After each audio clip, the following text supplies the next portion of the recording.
തൃണമൂൽ കോൺഗ്രസ് ഉൾപ്പെടെയുള്ള പ്രതിപക്ഷം ഇവിഎമ്മിനെ കുറിച്ച് നിരന്തരം പരാതിപ്പെട്ടിരുന്നതാണ്. വോട്ടിംഗ് യന്ത്രങ്ങളുടെ സഹായത്തോടെയാണ് ബി.ജെ.പി. തെരഞ്ഞെടുപ്പിൽ കൃത്രിമം കാട്ടുന്നത് എന്നതാണ് മമതാ ബാനർജി അടക്കമുള്ള പ്രതിപക്ഷ നേതാക്കൾ ആരോപിച്ചിരുന്നത്.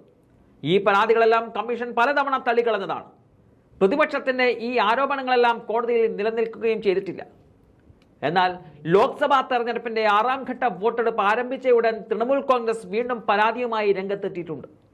ഇവിഎമ്മുകളിൽ ബി.ജെ.പിയുടെ ടാഗ് പതിച്ചിട്ടുണ്ട് എന്നതാണ് ഇപ്പോൾ തൃണമൂലിന്റെ ആരോപണം.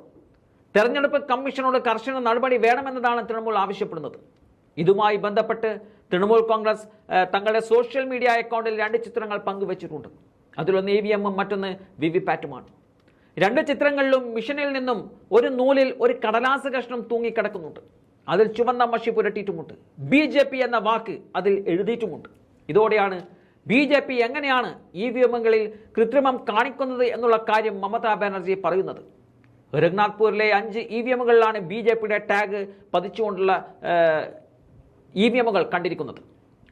ദേശീയ തെരഞ്ഞെടുപ്പ് കമ്മീഷൻ കൃത്യമായ നടപടി സ്വീകരിക്കണമെന്നാവശ്യപ്പെട്ടുകൊണ്ടാണ് മമത ഇപ്പോൾ പരാതിപ്പെട്ടിരിക്കുന്നത്. ബംഗാളിലെ പല ലോക്സഭാ മണ്ഡലങ്ങളിലും രാവിലെ മുതൽ തന്നെ ഇവിഎം തകരാറുകൾ ഉണ്ടായി. അതുകൊണ്ട് തന്നെ പലയിടങ്ങളിലും കൃത്യസമയത്ത് പോളിംഗ് നടപടികൾ ആരംഭിക്കാനുമായിട്ടില്ല. പലയിടത്തും മണിക്കൂറുകൾ താമസിച്ചാണ് പോളിംഗ് തുടങ്ങിയത്. പോളിംഗ് താമസിക്കുന്നതിലും ആരോപണവുമായി തൃണമൂൽ കോൺഗ്രസ് രംഗത്ത് വന്നിട്ടുമുണ്ട്. മനഃപൂർവ്വമായിട്ടാണ് ഇത്തരത്തിലുള്ള സംഭവങ്ങൾ അരങ്ങേറുന്നത് എന്നുള്ള ആരോപണമാണ് തൃണമൂൽ കോൺഗ്രസ് നടത്തുന്നത്. എന്തായാലും ഫോട്ടോകൾ സഹിതമാണ് ഇപ്പോൾ തൃണമൂൽ കോൺഗ്രസ് ഈ വിഷയം ഉയർത്തി കാണിക്കുന്നത്.